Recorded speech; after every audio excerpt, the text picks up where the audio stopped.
Hi hello வணக்கம் மக்களே. இன்றைக்கி லஞ்ச் வீடியோ தான் பார்க்க போகிறோம். என்ன சமைச்சிருக்கிறேன்னு பார்த்தெல்லாம் வாங்க. சூடான சாதம், பாலக்கீரை கூட்டு மக்களே. பருப்பு போட்டு பாலக்கீரையில் கூட்டு வச்சுருக்கேன். சட்டியில் தான், மண் சட்டியில் தான் வச்சுருக்கேன் மக்களே. எங்கள் மண் சட்டியில் சமைக்கிறது ரொம்ப பிடிக்கும். மிளகு சீரகம் போட்டு ரசம் வச்சுருக்கிறேன் மக்களே. பாருங்கள், கத்திரிக்காயும் உருளைக்கிழங்கும் பொரியல் பண்ணியிருக்கிறேன். அப்பளமும் வத்தலும் அந்த கவரில் பொரிச்சு வச்சுருக்கேன் மக்களே. ஏன் கவரில் வச்சுருக்கேன்னா நமுத்து போகாத இருக்கும், அதுக்காக நம்ம வெளில உட்காந்துருக்கோம். பாத்திரத்தில் வச்சா உடனே நமுத்துறோம்.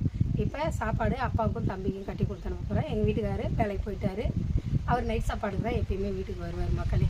எனக்கு ஒரு பழக்கம் இருக்குது, சாப்பிடும் போது தண்ணியும் உப்பும் கொண்டு வந்து பக்கத்தில் வச்சுக்குவேன். ஏன்னா எனக்கு உட்காந்துட்டு டக்குன்னு எழுந்திரிச்சு போக சோம்பேறியாக இருக்கும், அந்த சமைச்ச டயர்டு இருக்கும். அதனால் எப்பயுமே இந்த பழக்கம் என்கிட்ட இருக்குது மக்களே. உங்களுக்கு அந்த பழக்கம் பிடிச்சிருந்தா ட்ரை பண்ணுங்கள். வாங்க மக்களே சாப்பிட்லாம். வீடியோ பிடிச்சிருந்தா லைக் பண்ணுங்கள், ஷேர் பண்ணுங்கள்.